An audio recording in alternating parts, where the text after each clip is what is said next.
તો hello friends, આજે આપણે બનાવીશું આખી કેરીનું અથાણું. તો મેં અહીંયા 7 થી 8 કેરી લીધી છે. તો એને આ રીતે આપણે કટ કરી લેશું ને જે વચમાં આપણે ગોટલીનો ભાગ છે તેને આ રીતે આપણે ચપ્પાની મદદથી કાઢી લેશું. તમારે આ રીતની આખી કેરીનું જ્યારે તમે અથાણું કરો ત્યારે તમારે આ રીતની કેરીની પસંદ કરવાની.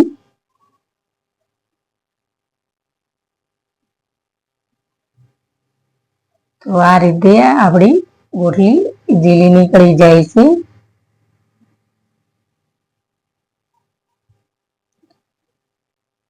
તો આપણે બધી જ કેરીને આ રીતે કટ કરી લઈશું.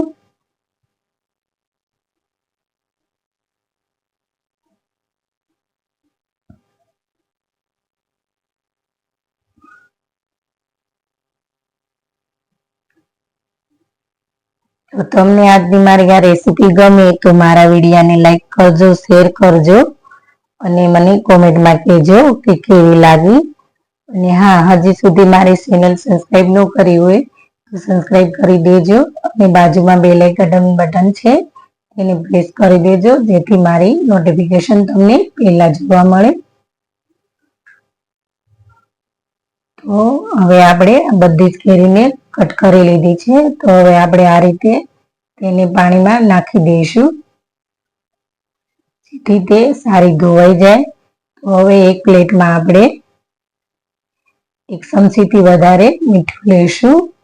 1 ચમચીથી વધારે આપણે હળદર નાખી દઈશું.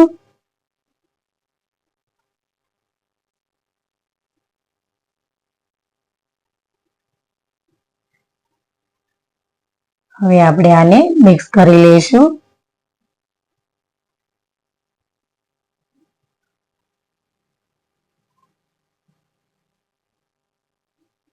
તો હવે આપણે આ રીતે પાણીમાંથી નિતારી અને આ રીતે આપણે કેરીમાં મીઠું અને હળદર ભરી દઈશું.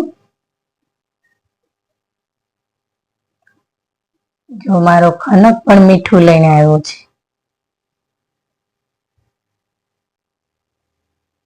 તો આ રીતે આપણે બધી જ કેરીમાં હળદર અને મીઠું ભરી દઈશું.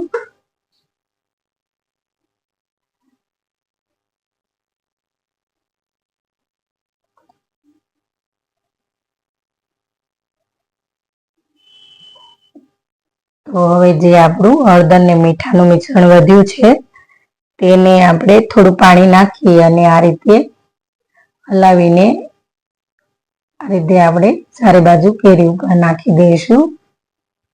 હવે આપણે આને 2 કલાક સુધી આમનામ ઢાંકી અને મૂકી દઈશું.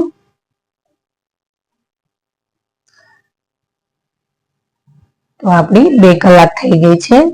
તો મીઠાનું પણ પાણી થઈ ગયું છે. તો આપણે તેને આ રીતે ઉપર નીચે કરી લઈશું.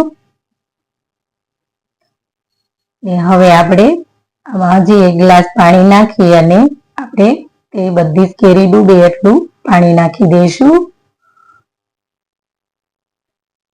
તો મેં આ રીતે 5 કલાક રાખી હતી અને હવે આપણે પાણી નાખીને હજી 2 થી 3 કલાક રહેવા દઈશું. તો આ આપણી 2 થી 3 કલાક થઈ ગઈ છે. તો હવે આપણે આ રીતે કેરી બધી આપણે એક કાણાવાળી ડીશમાં આ રીતે બધી જ કેરી આપણે ઊંધી મૂકી દઈશું જેથી આપણું પાણી છે તે બધું જ નીતરી જશે.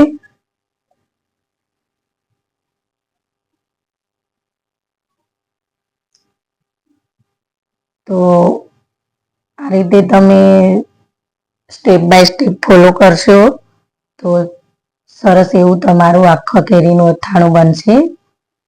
તો હું અહીંયા એક વાટકામાં 3 થી 4 ચમચી આખી મેથી લઈશ.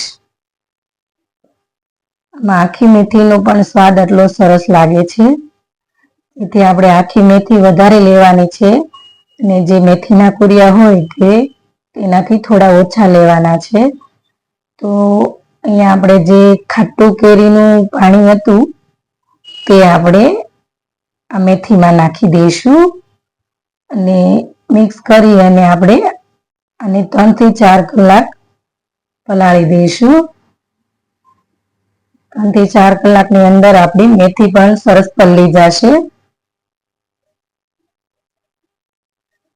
તો આપણી 3 થી 4 કલાક થઈ ગઈ છે અને મેથી પણ સરસ પલળી ગઈ છે.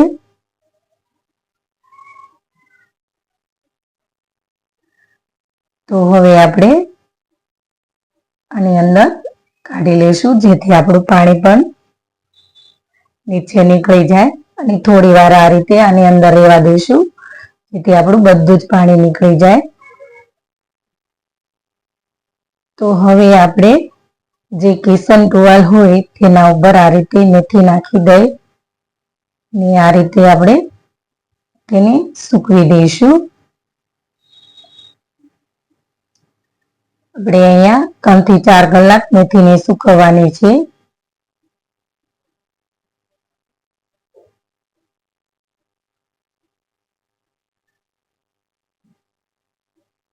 તો આપણી 3 થી 4 કલાક પણ થઈ ગઈ છે. તો આપણી મેથી પણ સરસ સુકાઈ ગઈ છે અને કેરી પણ સરસ આપણી સુકાઈને રેડી થઈ ગઈ છે. તો મેં અહીંયા 3 ચમચી કુરિયા લીધા છે. તો મારે આગળ જૂની જે મેથી પડી હતી તેના જ મેં કરી લીધા છે. તો હવે આપણે કોઈ પણ વાસણમાં આ રીતે લઈ અને નીચે આપણે કુરિયા નાખવાના છે.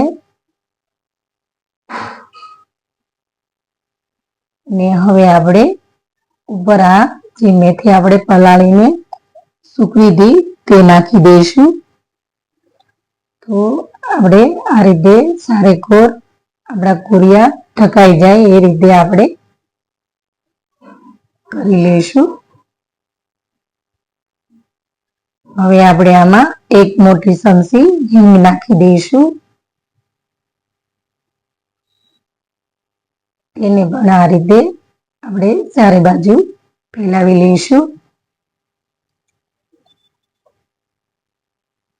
તો મેં અહીંયા તેલ પણ ગરમ કરવા મૂકી દીધું છે.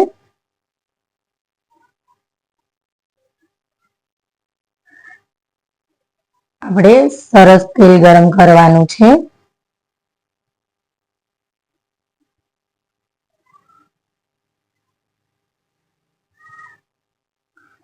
જ્યારે તેલમાં ધુવાડા નીકળે ત્યારે આ રીતે એક ઘઉંનો દાણો નાખી અને જોઈ લેવાનું. તે તરત ફૂટી જાય તો તમારું તેલ રેડી છે.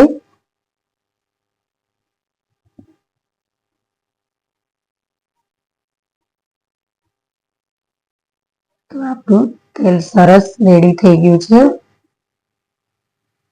તો હવે આપણે અહીંયા 4 થી 5 લવિંગ નાખી દઈશું.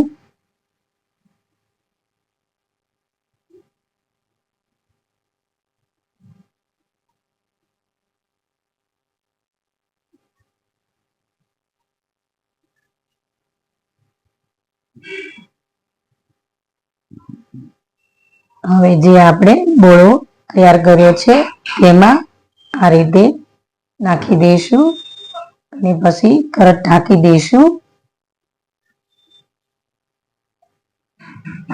જેથી આપણી હિંગની સ્મેલ બેસી જાય.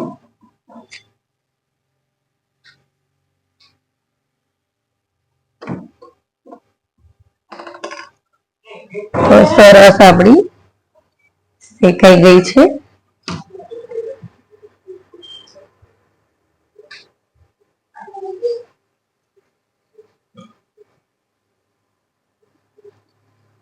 ફરી આપણે થોડી વાર ઢાંકી દઈશું. સરસ આપણી મેથી શેકાઈ ગઈ છે. હવે આપણે આને મિક્સ કરી લઈશું.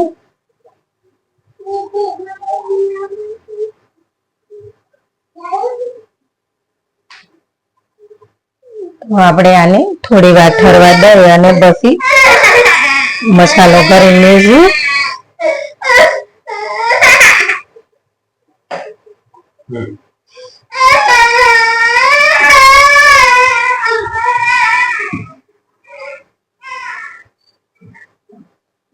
તો આપણું તેલ પણ ઠરી ગયું છે. તો આપણે અડધી ચમચી હળદર અને 1 ચમચી મીઠું નાખી 1 ચમચી આપણે ખાંડ નાખી દઈશું ને 1 ચમચી આપણે વરિયાળી નાખી દઈશું. હવે આપણે આને બરોબર મિક્સ કરી લઈશું.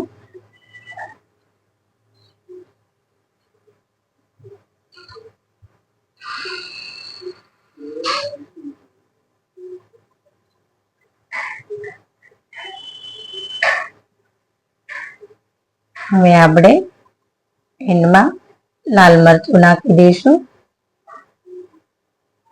મેં અહીંયા 1 ચમચી લીધું છે. તમે જેવું તીખું ખાતા હોય તેની જગ્યાએ તમે ઓછું કે વધુ કરી શકો. તો હવે આપણે આને મિક્સ કરી લઈશું.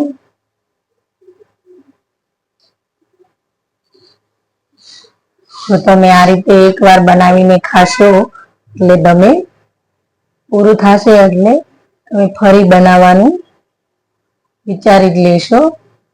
તો હવે આપણે બધી જ કેરી આ રીતે ભરી લઈશું.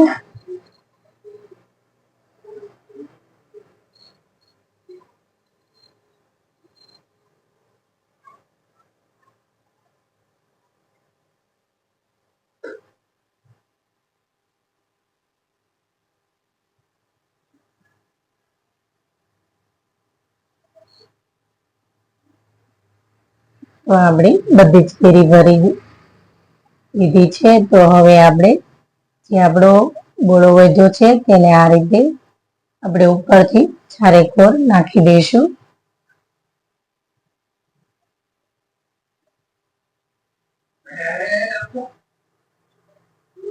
અને તમે બહાર અથવા ફ્રીજમાં રાખી શકો. આ રીતે બનાવશો એટલે 1 વર્ષ સુધી પણ સારું જ રહે છે. તો આ રેડી છે આપણું કેરીનું અથાણું.